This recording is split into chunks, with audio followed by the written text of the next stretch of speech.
Well, welcome to a special edition of the Hortman. We did a bit of a field trip today, and we're here in Finksburg with Dave Clement. As many of you know, it's been a wet summer, and we're going to see what results from this humidity, moisture, and temperature. Dave is with the University of Maryland Home Garden Information Center, and he's our plant pathologist. And for people who don't understand pathology, it's kind of the death and dying from diseases, primarily, I guess, funguses. But Dave has been a person I've relied on for years. He also comes up and teaches our Master Gardener training on plant pathology and has been doing that for many years. And thankfully, he'll be doing this again for us this September. So if you're interested in becoming a Master Gardener, please give me a call at the email that we have on the screen. And, or email me at that address, or give me a call at 410-386-2776, because we are having an orientation training on July 23rd in the evening. But Dave, you have a couple things to show us. Go ahead. Well, thanks for the good introduction. One of the most popular plants in the landscape is the dogwood. Many people have dogwoods in their landscapes. And dogwoods do have a few problems that we're seeing recently. And the number one problem that we are seeing is what we call powdery mildew. And it's a fairly recent disease of dogwood, but it has been sort of affecting them, fairly severely this year. And when you're pointing at this, what are the symptoms that people should look for? What is it? Is it the cupping and the crinkling, or is it that kind of? Well, initially they will see, this is an early mildew. There are two mildews, they're early and late. So the late mildews are the ones like on lilac and things like that most people are familiar with. And this is an early mildew. So for example, crab apples, dogwoods and things will get it as the buds first expand and the leaves first expand. You'll see this sort of white, coloration, this coating on the leaves. And then because it's an early mildew, what it does is it continues to essentially extract the nutrients from the leaves and cause this curling and this twisting. And actually you can see the size becomes a lot smaller eventually. These leaves here are much smaller. Noticeably smaller. And so when there's a reduced size, then there's reduced food being produced for the tree. plant. So the plant is actually now receiving less nutrition. So it actually flowers less and has less fruit set. And so it does slowly diminish the plant's sort of ornamental value. And also you'll get some dieback with some of these branches and so forth.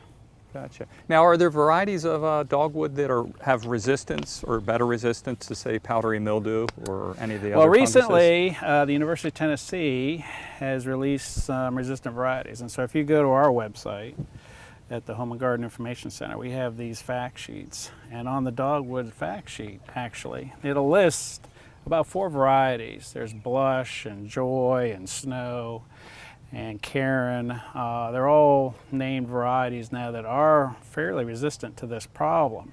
They're a little bit different in the form. They flower just a little bit less, but they are very resistant to this disease. And these are still straight American dogwoods. And they are American dogwoods. They're not crosses with the Asian varieties. the Kusa. Yeah, the Kusas. Cool. So this is a very, nice way to go.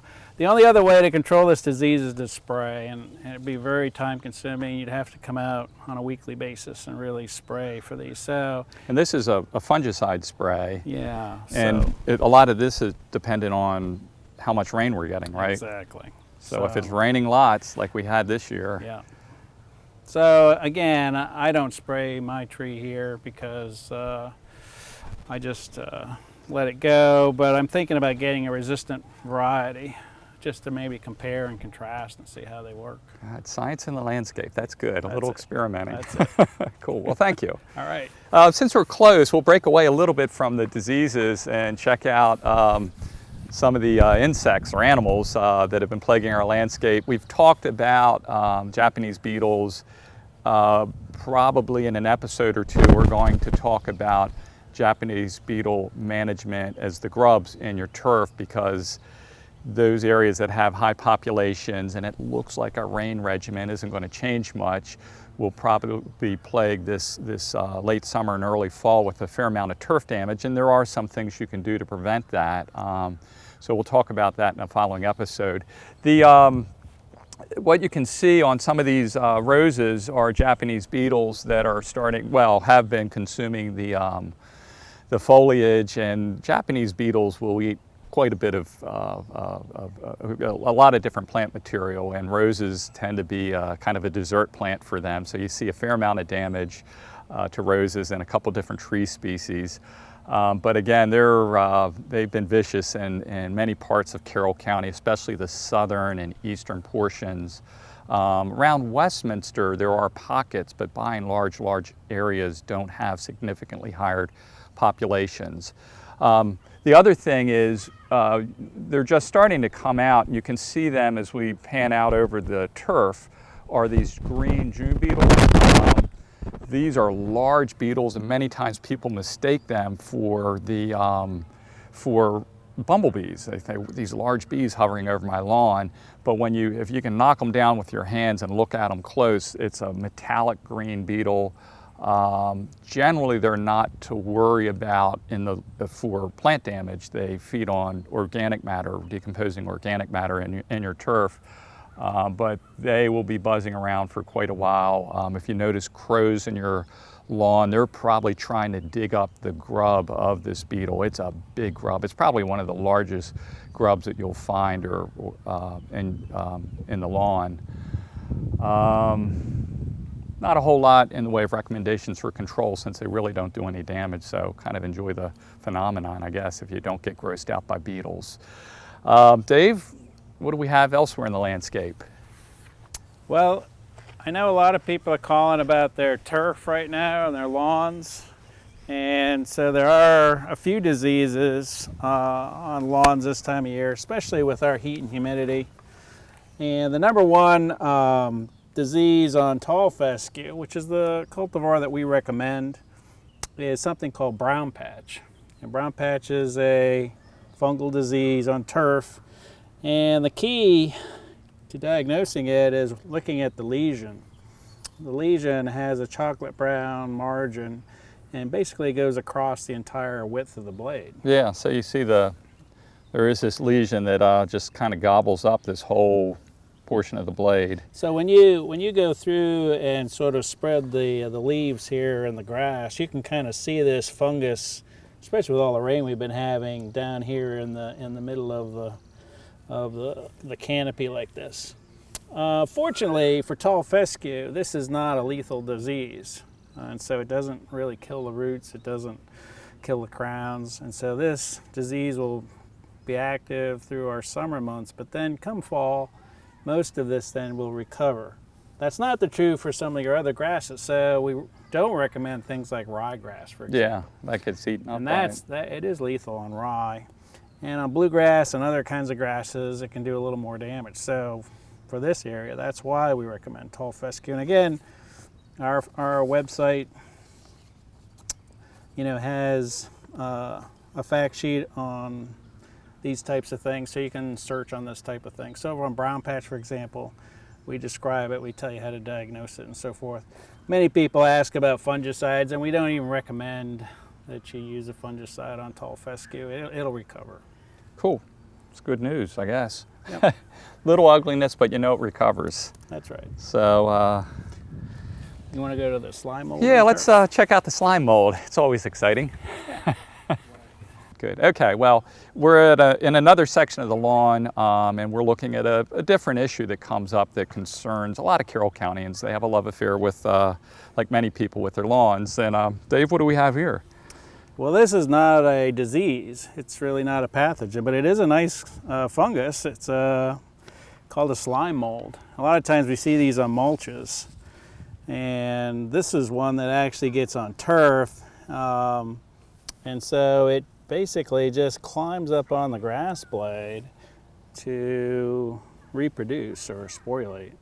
So it just climbs up on the grass blade, forms some of these gray to dark black sort of coating on the leaf, and you can wipe it off. I mean, you can see it's not even attached. And then it just basically wears off, it washes off, or when you mow the grass. It gets knocked off and then it dries out maybe and kind of disappears. But people, if they run through the grass and maybe they get a little black on their shoes or their feet or something like that, may wonder what's going on. And that's what it is. Slime mold. Cool. Yep. A master gardener had brought into my office today a fungus that I've been waiting to see. Actually, it's a mushroom. And this is, I jokingly call mushrooms the bloom of a fungus. And this is one that people typically smell and wonder what that odor is, or they find this strange looking mushroom. And it's, some people call it witch's eggs, and most people, when they find it in this form, call it stinkhorn fungus. And it does have a very strong pungent odor, and it has this slimy black top, and it's really a coating that it exudes. Well, these are the spores. Yeah. And actually what happens is then flies will actually land that's what on I heard. this. Flies act as... And then they'll spread the spores around. Now this typically grows in wood. In the mulch. Yeah. It'll grow in a mulched area. It doesn't grow on wood necessarily, but it grows in that mulched area where, because it's moist. And it starts to break down. And it breaks down the cellulose. And this is the portion that typically is found at ground level, or maybe a little bit tucked under the ground. Yeah, and this is actually the fungus before it emerges. So it actually, when you split these open, then it basically then will emerge from that. Gotcha. So, and hence the name witch's eggs. People look at this and think that it's egg-like, but I suspect we'll be finding these popping up all over Carroll County. Again, we've gotten plenty of rain, and obviously it's still in the forecast. You want to talk a little bit about the, since we're here with the... Well, this is what people really are upset about, as far as a lot of people grow basil for their... Man, it smells good. For their pesto, of course. But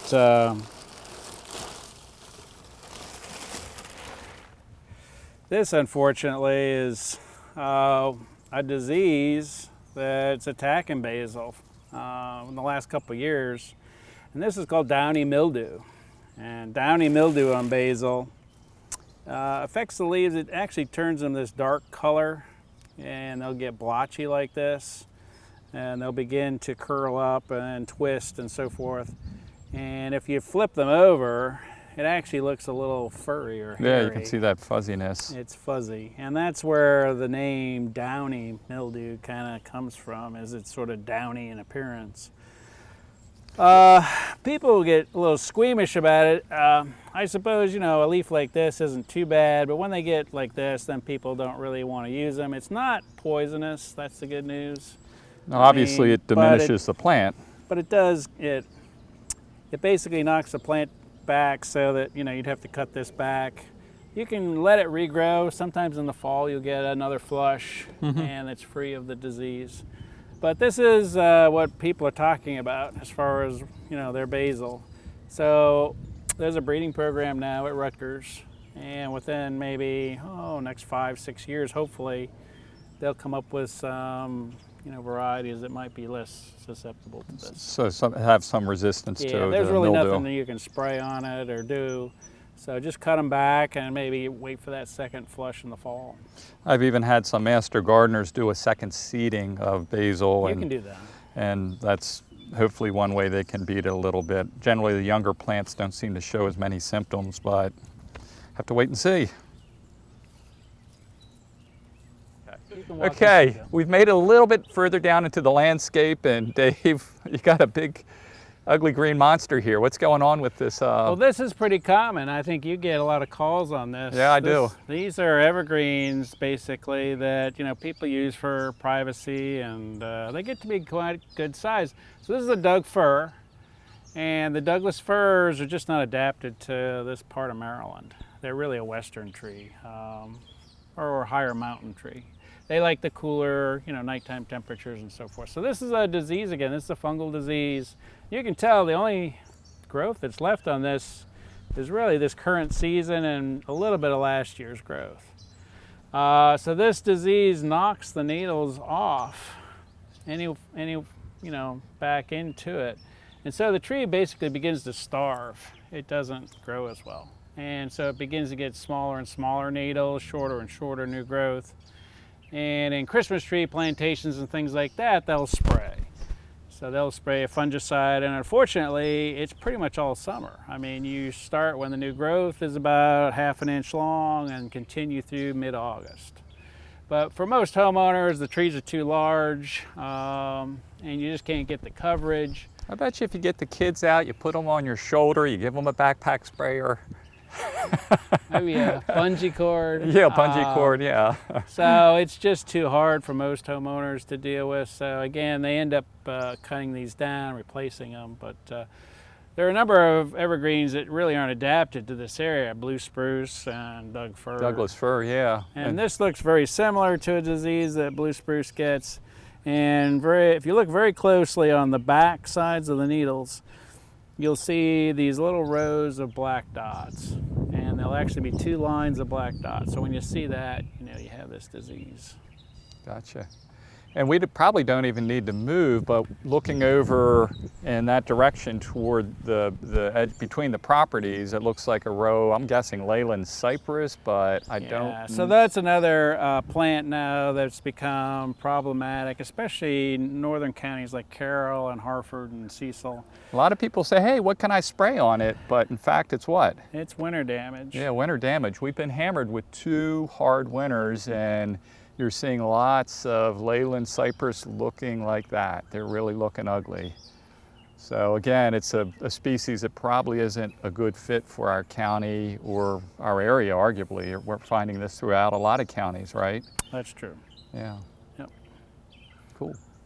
Let's cut away and we'll do our final take. We made it to another part of the landscape with Dave, and we're obviously holding a very unattractive plant. What the heck is this? Well, this is an old-fashioned flower. These are hollyhocks, and you know, Man, they look bad. They're very statuesque. They're very tall plants, and we've got some sunflowers here that are looking a lot better. They're looking a lot better. So you know, this disease is pretty common. And it's a rust, it's a fungus, but it's a rust disease, and the reason it's called a rust is the color. It's a yellow-orange or an orange color, so on the surface it looks like this. And then when you flip it over, yeah, you see all these little bumps, these orange bumps here. And so the orange bumps then are the fungus producing spores. And this one is a more simple lifestyle. It doesn't go back and forth. It just stays on hollyhock. It just stays on. So if I have another plant, say like something in the apple family behind us, I don't have to worry about that rust jumping over and infecting that. That's right. This one just stays on hollyhocks, kind of like snapdragon rust just stays on snapdragon. So these rusts just stay on a single host. So it's important too when you're weeding in the spring. Now these are biennial, so there'll be small plants in the spring. Any infected plants, you want to pull them out. Okay, to kind of stem and the infection. That'll slow it down as far as that goes. And then, actually, you can spray for this one if it's not as bad as this. Yeah, I don't think a spray would recover that. Nah, not this one. So again, early prevention in the spring, or getting the infected plants out early, or even leaves. If you see a leaf, you know, pull a leaf off. Yeah, and that gets back to what we talk about integrated pest management, which is trying to get out early and scout for these things and just physically remove them before they get bad. Right. Yeah. Yeah. So, and there are other rusts that plague other plants in the landscape, but typically many of these rusts don't necessarily jump from, say, something like a hollyhock to, like I said, an apple. That's true. That's true. Whatever. You have to really know what you have, and so knowing your plants really helps. But this particular one just stays on hollyhock. It will get on a weed, though. It'll really? get on one of the mallows. Huh, yeah, that makes sense. They look like hollyhocks. If you have that weed in your yard, that's how you'll also get this rust. So it's probably good to maybe, if you value your hollyhocks, to scout out the mallow weed and remove that from the landscape. That's true. Yep. Great. Okay, well, I think that wraps it up for the Hortman show this week. Thank you. We'll be back next week. Please follow us on social media, and you can also follow us on YouTube. I'll get it straight one of these days.